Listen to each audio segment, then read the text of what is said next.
Good. Okay, we're going to start our Administrative Land Use Authority meeting. We are in the Providence City Office Building at 164 North Gateway Drive. It is July 21st, and it's about 2:35 p.m. in the afternoon. I'm Scarlett Bankhead, and I will chair this meeting. We also have Rob Stapley, our Public Works Director, and Max Pierce, our City Engineer. We have four items on our agenda. The first item, the applicant is not here yet, so if it's all right with the two gentlemen on either side of me, I would suggest that we move to item 2, 3, and 4. Sure. Okay. And these are, these are vineyard homes, and one of them is for the townhomes, and then the other two are for single-family detached homes. So I would propose we do the townhomes separately and then do items 3 and 4 together. Is that all right with you? Yep. Rob, thank you. All right. We've got Jessica here from Visionary Townhomes. We also have Ryan Snow, our city manager, in attendance. We have Kai Cameron, our city recorder. We have Diane Campbell, our land use specialist, and we have April Fredrickson, our code compliance and stormwater specialist. So we will start with item number 2, the conditional use. The Providence City Administrative Land Use Authority will consider for approval a request by Visionary Homes for a townhome building located at 555 through 565 North 100 East in Providence. It's Vineyard Building number 12. Diane, do you want to review the report? This application was received July 9th, 2021. Findings of fact, conditional Utah Code 109A gives the municipality, lets the municipality adopt a land use ordinance that includes conditional uses. Providence City Code 10.5 for sensitive areas says that conditional use areas require a permit for anything that is wholly or partially in a hazard flood, hazard slope, hazard water table, earthquake, wildfire. Conditional use, Providence City 10.3.5. Conditional use permits allows the city to impose reasonable conditions to mitigate the reasonably anticipated detrimental effects of the proposed use. Conclusions of law. Providence City has adopted land use ordinances that include conditional uses and provisions. For the conditional use, this parcel is in a hazard water table area. Providence City has the authority to impose reasonable conditions to mitigate the anticipated detrimental effects. The request meets the requirements of the codes listed in the findings of fact. The applicant will continue to meet all relevant federal, state, county, and Providence City rules, laws, codes, and ordinances. The applicant will mitigate the hazard water table by, we have our high water mitigating strategies that were included in the application. The conditional use is for the townhome building only, as shown on the plat map date stamped July 12th.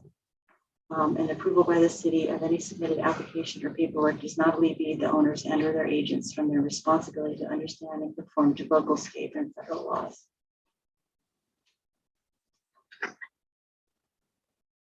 Jessica, did you get a copy of our agenda packet? So do you have any questions? No. Okay. All right. The mitigation strategies actually have more to do with the single family detached homes that we'll talk about in a minute, but this is in a high water table area. They are building slab on grade, which is an acceptable mitigation strategy for this area. On the townhomes, the single families are attached to a land grade. So this is slab on grade, so it meets that strategy.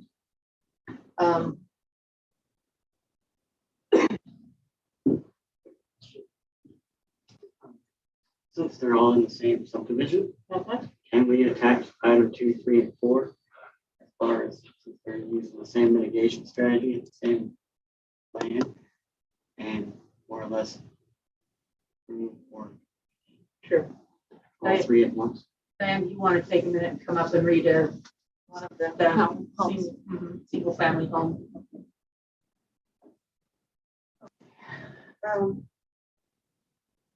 Lot 78 application was brought in July 14th. Lot 83 was brought in July 8th. Findings of fact are exactly the same. Conclusions of law are the same as item number 2. Conditions are actually exactly the same as well. These conditional uses are for the residents only, as shown on the site plan date stamped July 8th for 83 and July 14th for 78. Everything else is the same. Okay, thank you. So clarify on the agenda, we are also, along with discussing item number 2, we are discussing item number 3, which is a request by Visionary Homes for a new home located at 144 East, 520 North in Providence, Vineyard Lot 78. And item number 4, conditional use, a request for a new home, or excuse me, a request by Visionary Homes for a new home located at 94 East, 520 North in Providence, Vineyard Lot 83. The mitigation strategy for the single family homes. It says that in a geotechnical report provided by A Cash Corp on June 12, 2019, addresses the high water table and indicates that a land drain would be an acceptable mitigation strategy that would allow the construction of homes with basements. Based on this recommendation, a land drain has been installed as part of the subdivision improvements. Each single family residence in this development that is planned to have a basement will install a footing drain that connects to the provided land drain. A detail of the footing drain will be submitted to the city as part of each building permit application. Those details were included in their application packet. So I will also make note that the building facades were included in our packet, and the 2 buildings, the 2 single family homes that are being constructed, one of them, where is it? It's coming.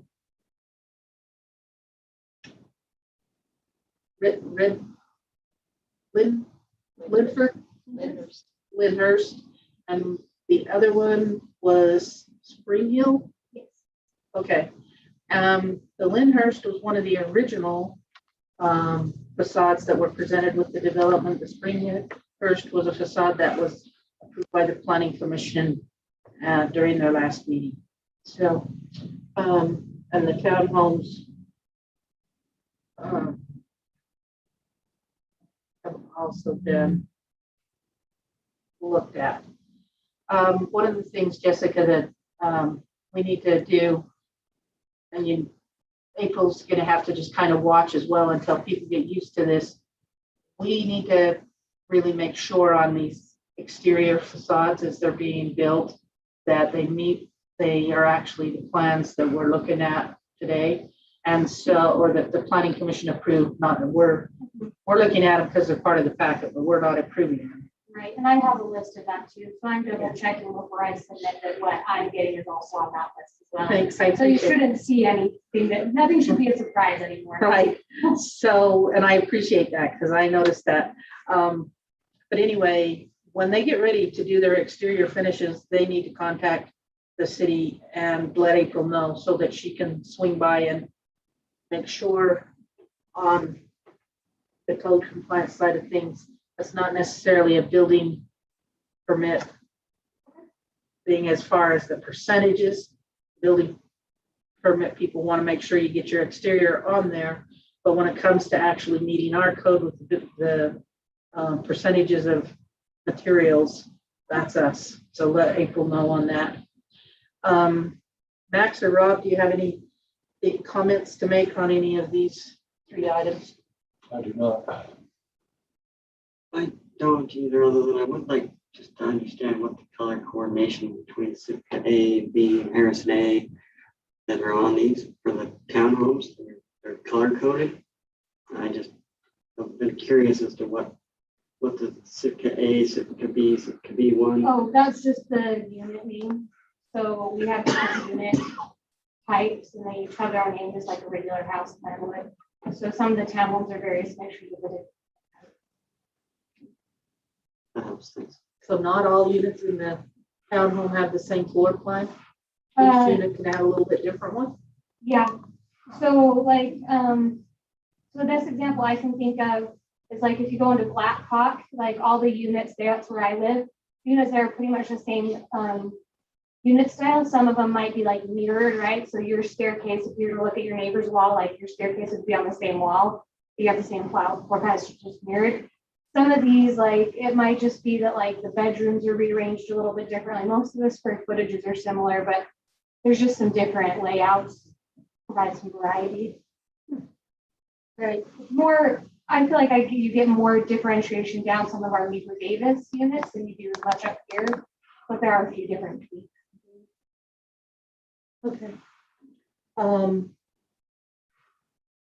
Again, just a word of caution, make sure that you've got all of your property lines surveyed so that when they come out, when the building department does come out to check the setbacks and everything, they've got those lines to go off of. And that being said, I would entertain a motion to approve item number 2 for the townhome building located at 555 to 565 North, 100 East. Item number 3 for the home located at 144 East, 520 North. And item number 4 for the home located at 94 East, 520 North, based on the findings and the conclusions of law and the conditions. I'll make a motion. We approve all 3 of those items. I'll second it. Motion by Rob Stapley, second by Max Pierce. All in favor? Aye. Aye. Aye. Any opposed? Voting was unanimous. Those 3 items are approved. And it's almost 20 minutes since our published start time. We did have a phone call earlier that the applicant for item number 1 was not going to be here and wanted to withdraw. Then Diane got another phone call that said they would try and make it. These were both phone calls from the pool company. The pool company. So, gentlemen, now you want to wait 5 more minutes and then, Well, it sounds like, I mean, they anticipated not being, potentially not being here anyway, so they're probably not going to show, I would guess. But I'm not opposed to waiting either. I mean, if you want to wait a little bit, I'm not opposed to that. what do you think, Bill? Well, let it be postponed.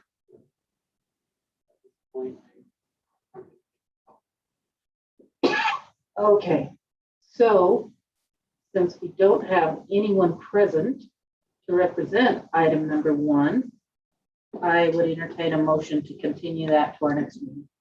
I'll make the motion. I'll second it.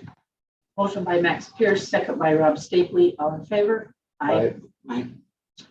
Any opposed?